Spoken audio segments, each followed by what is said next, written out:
मुल्क और पीटीआई इकट्ठे नहीं चल सकते। वफाकी हुकूमत ने तहरीक इंसाफ पर पाबंदी लगाने का फैसला कर लिया। वफाकी वज़ीर इत्तलात अता तारड़ की इस्लामाबाद में प्रेस कॉन्फ्रेंस।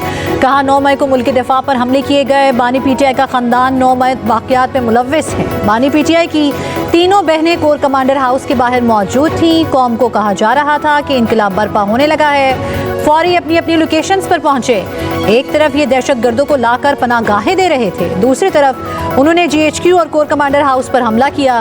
उन्होंने नेशनल एक्शन प्लान को ख़त्म किया। साइफर के साथ जो किया उससे मुल्क दुश्मन क़ुव्वतों को तक़वियत दी गई।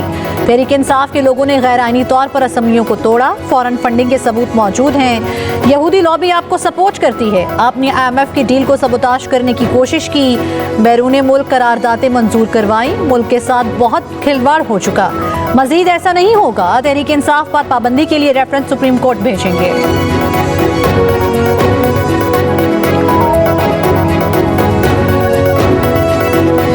कॉन्फिडेंस मोशन के होते हुए असेंबलियों को तहलील किया तो हुकूमत ने यह फैसला किया है कि तब के सदर आरिफ अलवी, तब के वजीर आजम इमरान नियाजी और तब के डिप्टी स्पीकर कासिम सूरी के खिलाफ रेफरेंस मूव किया जाए और ये आर्टिकल 6 का रेफरेंस जो है ये भी काबीना से मंजूरी के बाद सुप्रीम कोर्ट को भिजवाया जाए।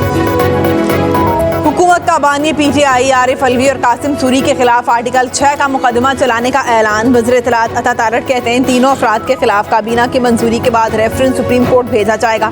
पासपोर्ट और शनाख्ती कार्ड ब्लॉक करने पड़े तो वो भी करेंगे। तहरीक इंसाफ ने गैर आइनी तौर पर असम्बलियों को तोड़ा। तहरीक इंसाफ पर पाबंदी के लिए जवाब मौजूद है। पीटीआई पर पाबंदी का मामला अगले काबीना इजलास में आ सकता है।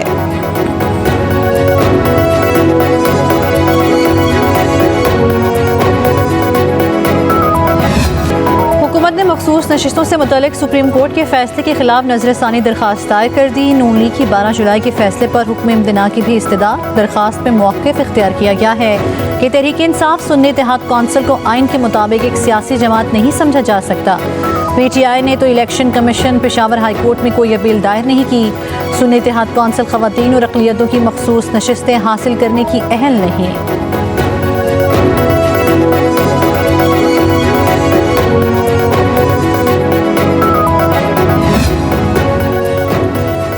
सुप्रीम कोर्ट के फैसले के बाद इनके पांव तले से जमीन निकल चुकी है। साबिक स्पीकर कौमी असम्बली असद कैसर का हुकूमती फैसले पर रद्द अमल। कहा हुकूमत से रोजाना गलतियां हो रही हैं। ये हवास बाख्ता हो चुके हैं। हुकूमत को पता चल गया है कि इसकी अब कोई बका नहीं। हमारी जद्दोजहद जारी रहेगी। हम हर फोरम पर उनका मुकाबला करेंगे। शिबली फराज ने हुकूमती प्रेस कॉन्फ्रेंस को भी मज़े का खेज करार दिया। कहा यह पाकिस्तान तहरीक इंसाफ पर पाबंदी लगा कर देख लें। ये मुल्क को मजीद इंतशार की जानिब ले जाने की कोशिश कर रहे हैं। ऐसा कोई भी फैसला मजीद सियासी अदम इस्तेहकाम पैदा करेगा। पीपल्स पार्टी के लिए वक्त है कि वो खुद को भुट्टो की पार्टी साबित करें। कोर कमेटी के साथ मुशावरत के बाद हुकूमत को बाज़ाब्ता जवाब देंगे। बैरिस्टर अली जफर ने कहा कि पीटीआई पर पाबंदी सुप्रीम कोर्ट समेत कोई अदालत तस्लीम नहीं करेगी। दहशतगर्द पार्टी पर भी पाबंदी के लिए सुप्रीम कोर्ट जाना पड़ता है। ये केस आइन और कानून के तहत आर्टिकल 6 लगा रहे हैं। बानी पीटीआई की रिहाई अब चंद दिनों की बात है।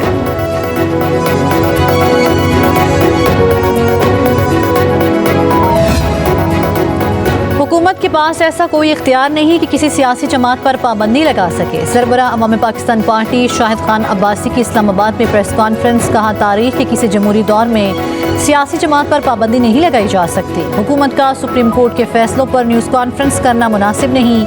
मखसूस नशिस्तों पर सुप्रीम कोर्ट का फैसला आइन के मुताबिक है। अदालत ने इस फैसले से अपने गुनाहों को धोया है। नून लीग और पीपल्स पार्टी सीटों के लालच में हक से ज़्यादा लेने पहुँच गई। आर्टिकल 6 किसी एक पर लगा तो फिर बहुत ज़्यादा लोगों पर लगेगा। मुल्क को आगे ले जाने का हल सिर्फ मुज़ाकरात में है।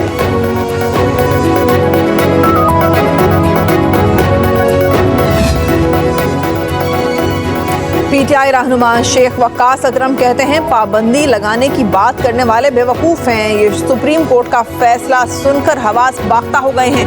कहा हमारा इंतखाबी निशान लेकर कायद को जेल में डालकर भी पाबंदी ही लगाई गई थी। इसके बावजूद तहरीक इंसाफ के उम्मीदवारों ने इलेक्शन लड़ा और जीते। कहा पीटीआई या बानी पीटीआई पीछे हटने को तैयार नहीं, ना ही इन चोरों के साथ बैठेंगे।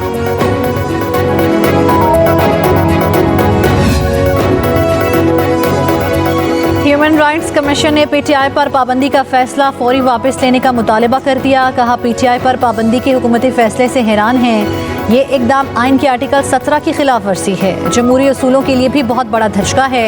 इस फैसले से सियासी अफरा तफरी और तशद्दुद के सिवा कुछ हासिल नहीं होगा। कोई भी हुकूमत ऐसे फैसलों के नताइज बर्दाश्त तो नहीं कर सकेगी। हुकूमत परेशान हाल आवाम को रिलीफ देने की कोशिश करे।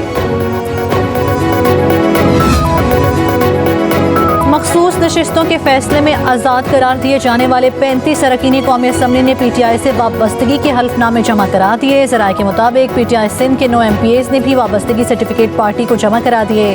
पंजाब से 100 से ज़्यादा अरकान ने पार्टी में शमूलियत इख्तियार करने के सर्टिफिकेट जमा कराए। खैबर पख्तूनख्वा असम्बली के 70 से ज़्यादा मेंबरान ने भी हल्फनामे जमा करा दिए।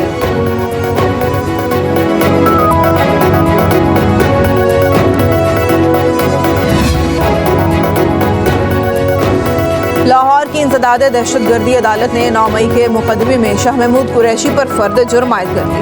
PTI रहनुमा सेहत जुर्म से इनकारी। जज खालिद अरशद ने कोट लखपत जेल में समाअत की। अदालत ने आइंदा समाअत पर गवाहों को तलब कर लिया। शादमान थाना जलाने के मुकदमे की समाअत 22 जुलाई तक मुलतवी।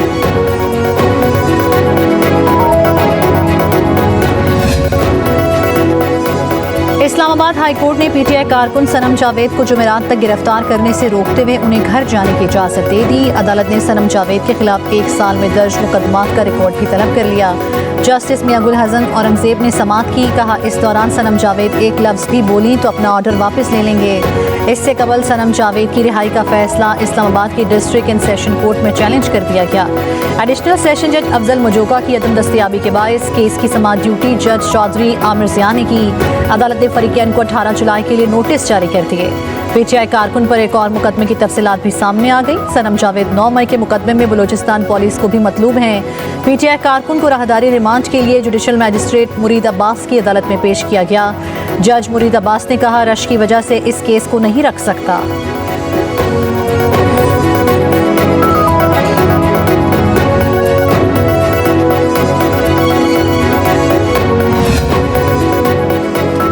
रावलपिंडी की मुकामी अदालत ने रुकने कौमी असम्बली शेर अफजल मरवत के नाकाबिल जमानत वारंट गिरफ्तारी जारी कर दी है। अदालत का शेर अफजल मरवत को 30 जुलाई को पेश करने का हुक्म वारंट गिरफ्तारी RDA बायलॉज के खिलाफ वर्जी पर जारी हुए। रावलपिंडी डेवलपमेंट अथॉरिटी ने गैर कानूनी तामीरात पर मुकदमा दर्ज कराया था।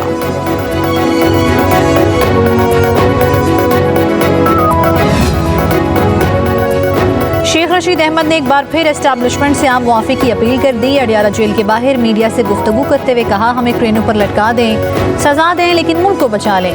बानी PTI की रिहाई का इम्कान एक बार फिर रद्द कर दिया। कहा, ये लोग बानी PTI को कैसे छोड़ेंगे? रोज़ कहते हैं वो आ रहा है, लेकिन वो नहीं आ रहा।